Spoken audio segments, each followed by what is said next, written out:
जी, राजेंद्र अटल जी, आप भाजपा के बहुत करीब हैं और प्रकृति के भी बहुत करीब हैं। आप जंगल में अपना आशियाना बनाया हुआ है, यहाँ प्रकृति चिकित्सा से भी जुड़े हुए आप हैं।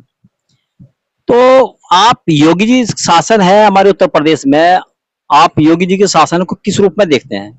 किस तरह का शासन चल रहा है? कैसा होना चाहिए आपकी नज़र में?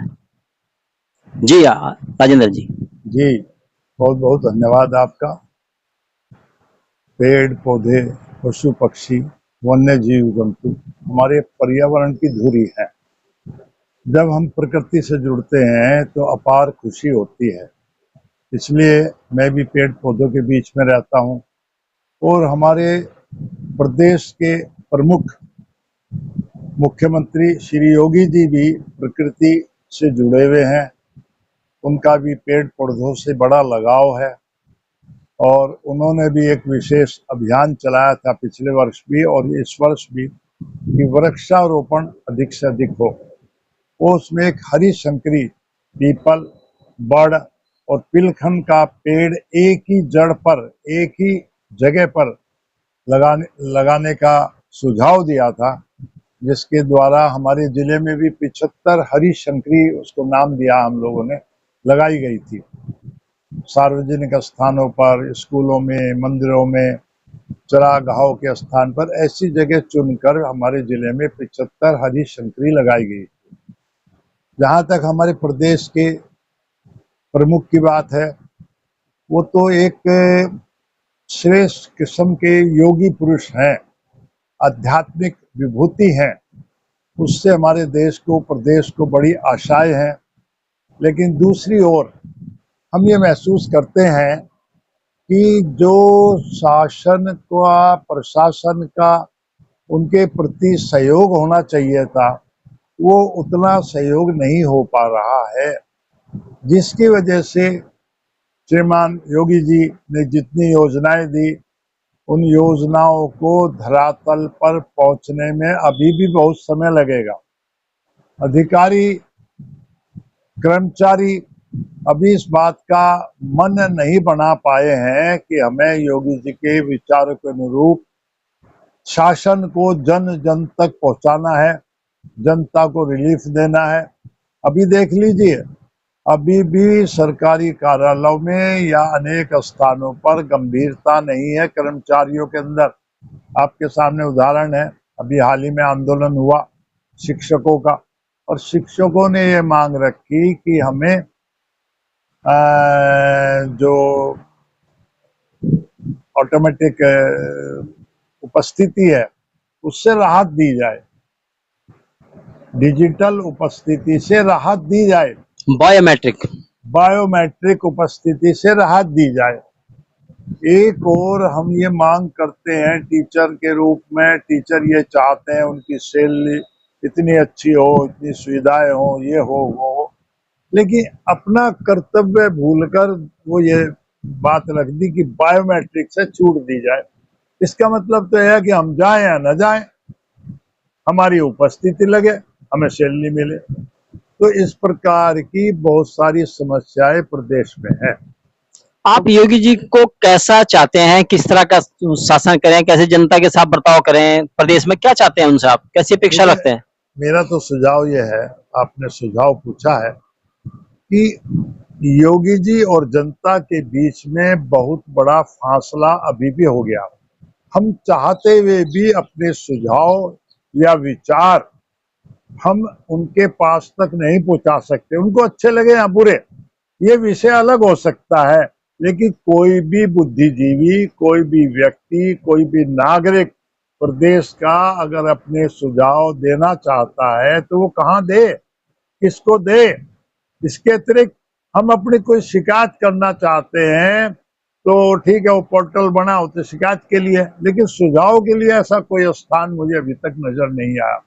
तो मेरा तो सुझाव ये भी है, जहाँ इसकी व्यवस्था की जाए वहाँ माननीय योगी जी को जिला स्तर पर तो बहुत समय लगेगा, कम से कम मंडल स्तर पर जन सुनवाई की योजना बनाई जानी चाहिए, जिससे जनता उनके नजदीक जाए और वो जनता के नजदीक आकर उनकी बात को समझ सके। ये अत्यंत आवश्यक है।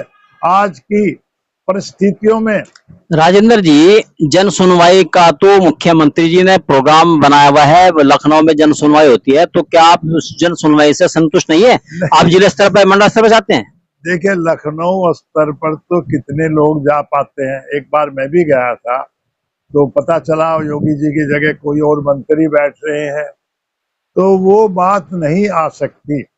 कम से कम मंडल स्तर पर पूरा दिन सुनवाई करें, स्वयं मुख्यमंत्री जी करें। उनकी ओर से कोई प्रतिनिधि सुनवाई करता है तो उसका कोई अर्थ नहीं है। अगर मुख्यमंत्री जी स्वयं सुनवाई करते हैं, जनता को अपनी बात कहने का मौका मिलता है, जन सुनवाई में जो निर्णय होते हैं वो त्वरित होते हैं, उसका लाभ आम आदमी को मिलता है। दूसरी बात यह है कि हमारा प्रदेश बहुत बड़ा है और बहुत दिनों से पश्चिमी उत्तर प्रदेश के लोगों के द्वारा, और हम भी कहते हैं, हम भी चाहते हैं कि इस प्रदेश के विभाजन होना चाहिए। यहाँ बैठे हुए लखनऊ से हमारे पास कोई फोन स्वास्थ्य संबंधी बातचीत के बारे में आता है तो हमें वो पूछते हैं कि सहारनपुर कहाँ पर है, तो उनको उत्तर प्रदेश के लखनऊ में रहने वालों को भी ये मालूम नहीं है कि सहारनपुर कहाँ है। ऐसे हालात में उत्तर प्रदेश के 3, 4, 5 टुकड़े क्षेत्रीय विभाजन होना चाहिए। और सहारनपुर तो उत्तराखंड का एक नैसर्गिक हिस्सा रहा है। 1932 में देहरादून का हिस्सा था। स्वतंत्रता प्राप्ति के बाद देहरादून अलग हो गया, लेकिन हरिद्वार, ऋषिकेश, रुड़की सहारनपुर का हिस्सा रहे। जब उत्तराखंड बना उस समय ये अलग हुए, सहारनपुर अलग हुआ, लेकिन आज भी इस बात की आवश्यकता है कि उत्तराखंड को उससे लाभ होगा, सहारनपुर के लोगों को लाभ होगा, सहारनपुर का व्यापार कई गुना हो जाएगा। और जैसे पास के जिले बिजनौर आदि हैं, वो भी उसमें उत्तराखंड में मिलाए जा सकते हैं। राजेंद्र जी, आप वन्य प्राकृतिक से जुड़े हुए, प्रकृति से जुड़े हुए हैं और प्रकृति के तहत आपने पेड़ पौधे वगैरह ये सब कुछ लगाए हुए हैं और नेचुरोपैथी के ऊपर आप विश्वास रखते हैं, तो आप वन्य जीव अधिनियम के अंतर्गत कुछ बदलाव की बात करते हैं, तो क्या बदलाव चाहते हैं वन्य जीव अधिनियम में? आप सरकार क्या बदलाव करे? देखिए, उत्तर प्रदेश में हमारे सहारनपुर जिले में पहले राजा जी नेशनल पार्क 817 वर्ग किलोमीटर लंबे चौड़ा जगह वो उत्तराखंड में चली गई, और उत्तर प्रदेश सहारनपुर के अंदर जो बचा वो शिवालिक पार्क बचा। तो शिवालिक पार्क को भी इसी भांति हम टूरिज्म पार्क और वन्य जीव जंतु से भरा हुआ बना सकते हैं। आवश्यकता क्या है? आवश्यकता इस बात की है कि कानूनों में सरलीकरण किया जाए। वन विभाग के पास इतनी जमीन पड़ी है, वो कुछ एनजीओ को वहां पर कुछ ऐसे संगठनों का सहयोग लेकर ब्रीडिंग को बढ़ावा दे सकते हैं वन्य जीव जंतुओं की। उसके नियम बनाए जाने चाहिए, सरलीकरण करना चाहिए। देश में, प्रदेश में मोरों की भारी तादाद घटती जा रही है, हिरणों की तादाद घटती जा रही है। ऐसे हालात में ऐसे सामाजिक यहाँ तक कि गौरैया जो घरों में पाई जाती थी, जी, इस तरह की गौरैया, बुलबुल, ये सब आज लुप्त प्राय श्रेणी में आ गए। पैया के घोंसले जगह जगह दिखाई देते थे, आज कहीं नहीं दिखाई देते। वन विभाग की भी सीमाएं हैं, ना वो से इंटरेस्ट है, नौकरी करने से मतलब। तो ऐसे कानूनों में बदलाव करके, सरलीकरण करके उनकी ब्रीडिंग फार्म को परमिशन दी जानी चाहिए, जिससे जीव जंतु पर्यटन टूरिज्म को बढ़ावा मिले और साथ में वनीकरण को बढ़ावा मिलना चाहिए।